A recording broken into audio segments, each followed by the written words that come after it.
Brilliance Audio presents Mafia King, a Mafia Royals novella by Rachel Van Dyken, performed by Alexander Sendies and Gillian Macy. I was dancing on my dad's shoes, as if I were still 14 or younger, when, really, I was 17 going on 18.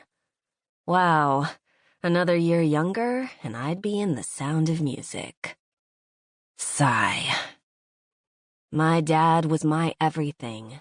Strong, brave, compassionate.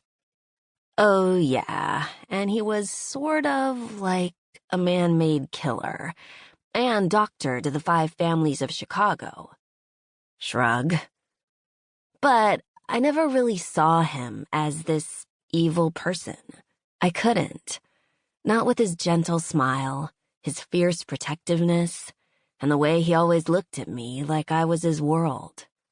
And every single time, I believed it. Because my father may kill the bad guys to keep me safe. He may save the assassins by stitching them up. But one thing my father was not was a liar. "You're getting too old," he grumbled, spinning us again as we danced at my cousin's wedding. I loved that even in his early 50s, he looked better than Brad Pitt. People always asked me why my dad was so young. Well, folks, he's not young. He's just an abandonado through and through. I mean, seriously, what did they put in the water? I giggled as I looked around at all my tatted-up uncles, the bosses, the badasses of the Cosa Nostra. They were the law, and it treated them well, just like aging. I sighed as Breaker and Violet came out onto the dance floor. My cousin and her husband were perfect for each other, happy in every way I craved. As much as I knew what was expected of me in the family, I also had this small hope that it wouldn't just be about killing for blood, protecting, dying one day. That it would be about an actual family. Mine. I wanted kids. Not one, not two.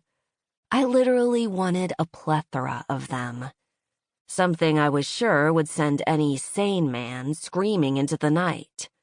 But that was the guy you didn't want, the screamer. Nah, I wanted the yeller, the one who announced to everyone and everything how much he loved me, how much he loved his kid, despite having a continuous trail of ketchup down his designer shirt. I wanted the warmth, the love, what my parents had raised me in. And what I'd craved growing up.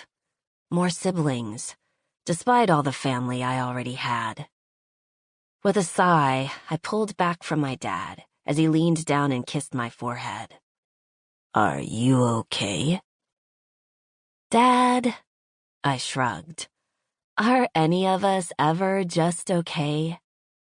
His eyes darted from left to right, and then he rolled them. "You're too smart." "I'm your kid." "Yes." His nostrils flared, and his eyes darkened. "You are." "Dad." "Don't dad me." He pulled me close again. "Let them all see how much I love my daughter. Let them know how precious you are, how I would move mountains, oceans, skies. You are mine, and one day you'll look at someone with those gorgeous blue eyes and see the world. One day it won't be me on the other side of that awestruck look you've always worn on your face. One day I will walk you down an aisle. I will give you to another man, and I will feel lost. So fucking lost, Tiny. Because how does a protector, a man, a father, trust something so precious in the hands of someone who's not his own?" Tears filled my eyes as I smiled up into perfection. The man I would measure everyone against, my daddy.